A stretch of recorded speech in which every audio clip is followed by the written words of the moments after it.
ফেলতে গেলে ভোটের মাধ্যমে ফেলতে হবে, উস্কানির মাধ্যমে কাউকে হারানো যায় না। এত বড় প্রোটেস্ট হয়েছে আর ম্যাডাম বলে উস্কানি। কেন, তোমার কি চুলকানি হয়েছে? দম থাকলে তোর বাবাকে বলে ব্যালট পেপারে ভোটটা করিয়ে দেখা। আপনারা দেখতে পাচ্ছেন না চারিদিকে? দেখতে পাচ্ছি তো, শুয়োরের মতো মুখটাকে নিয়ে ক্যামেরার সামনে দাঁড়িয়ে আছিস। চারিদিকে যেইভাবে সিজেপির আরশোলার উৎপাত হয়েছে, আরশোলাগুলোকে এরকম পায়ে এরকম পিষে দিতে হয়।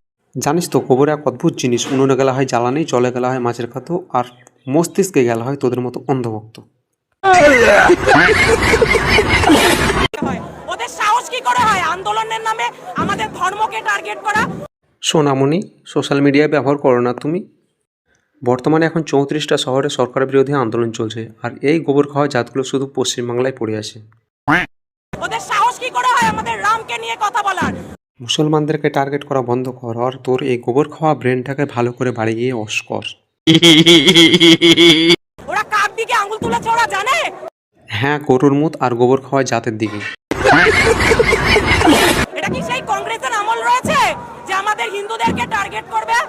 ভালো করে চোখটা করলে দেখ, হিন্দুদেরকে যদি টার্গেট করতো তাহলে দেশে কি 95% হিন্দু থাকতো? অত সহজ না, এটা 2026। না সোনামণি, অন্ধভক্তদের জন্য ওটা 2050। बड़ा हरामी हो बेटा। এটা ডবল ইঞ্জিনের সরকার। এখানে হিন্দুদের দিকে আঙুল তুললে 10টা আঙুল ওদের দিকে চলে যাবে। হ্যাঁ, তোদের হিন্দুরা এখন তোদের মোদি পাপার বিরুদ্ধে আঙুল তুলেছে। দেশটা ঘুরে দেখ একবার। ওরা এবার দেখবে যে হিন্দুরা কি করতে পারে। এটা হিন্দুস্তান, এখানে হিন্দুরা যেটা চাইবে সেটাই হবে। মামনি, ইতিহাস পড়নি? হিন্দুস্তান নামকরণ কিভাবে হয়েছে তুমি জানো না? স্ক্রিনে দিলাম, দেখে নিস। আমার কাছে আসিস, তোকে টিউশন পড়াবো। আর তোরা তো হিন্দু নস, তোরা হচ্ছে সনাতনী। ভারতে বসবাসকারী প্রত্যেকটা মানুষ হিন্দু। এই আমাদের মতো সনাতনী মেয়েরাই যথেষ্ট।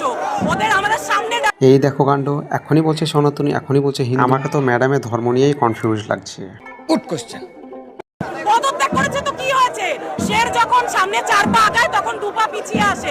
হ্যাঁ, তোর ওই 56 ইঞ্চি শেরের জন্য আমাদের শিকারীরা দাঁড়িয়ে আছে।